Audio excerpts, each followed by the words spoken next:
D'autres observations? La BNDA a clôturé au 31 décembre 2016 la première année de son plan de développement à moyen terme 2016-2020. Un exercice au terme duquel l'institution a enregistré un bénéfice net de plus de 8 milliards de francs CFA.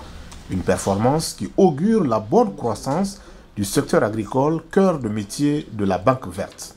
La BNDA a octroyé en 2016 450 milliards de crédits à l'économie malienne, dont 253 milliards pour le financement de l'agriculture. Autrement dit, 56% des engagements de la BNDA au titre de l'exercice 2016 ont porté sur le secteur de l'agriculture. Autrement dit, le financement des intrants agricoles, de la commercialisation des produits agricoles, la couverture des besoins de trésor de l'exploitation agricole, mais aussi le financement des aménagements et des infrastructures en milieu rural. Au même moment, la BNDA a accordé 80 milliards au titre du financement des PME et PMI, notamment dans le secteur informel. Au titre de l'exercice clos au 31 décembre 2016, la BNDA a collecté des ressources pour 250 milliards de francs CFA.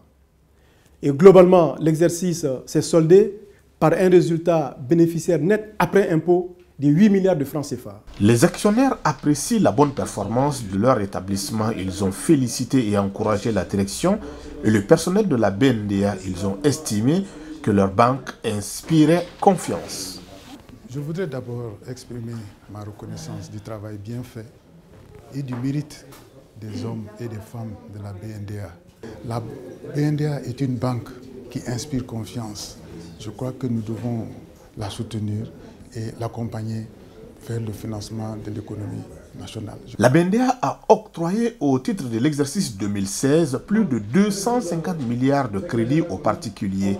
Elle entend poursuivre ses efforts en créant, avec l'appui du Fonds allemand d'aide au secteur privé, un fonds de garantie pour le secteur agricole malien. Cette année, peut-être, on va établir un fonds de garantie pour les entreprises petites et moyennes dans le secteur rural, dans les zones à risque qui sont beaucoup caractérisées par les événements de climat qui détruisent la récolte, par exemple les sécheresses ou les abondances de pluie. Avec ce fonds de garantie, la BNDA va être capable de donner plus d'octroi à cette importante groupe cible. Et ce qui est encore plus impressionnant, c'est que la BNDA a réussi à augmenter son volume d'activité et à augmenter son activité en faveur de l'économie malienne dans un moment où les choses n'étaient pas si simples. Mais c'est à la fois une bonne évolution, mais une évolution qui n'est pas surprenante, puisque c'est pour ça que la BNDA a été créée par ses actionnaires, par l'État, par différents bailleurs de fonds, notamment par l'AFD, pour justement pouvoir avoir une action de long terme, une action favorable pour non seulement apporter des services bancaires au plus près, au service des populations qui le souhaitent, mais aussi financer les entreprises maliennes, des agro-industries, des agriculteurs et des systèmes financiers. Alors la BNDA étant centrée sur le financement de l'agriculture et tout ce qui tourne autour du secteur agricole, donc l'industrie agroalimentaire, elle a un rôle clé dans le développement des infrastructures qui permettent à ces secteurs de se développer. Et nous soutenons, donc le Crédit Coopératif soutient la BNDA dans ses financements moyen terme pour développer ces infrastructures. Dans le cadre du financement de l'agriculture, la BNDA se trouve à la croisée des chemins. D'un côté, assurer la productivité agricole et de l'autre, créer de la valeur ajoutée en finançant la transformation et la commercialisation de cette production. Nous parlons aujourd'hui des entreprises agricoles.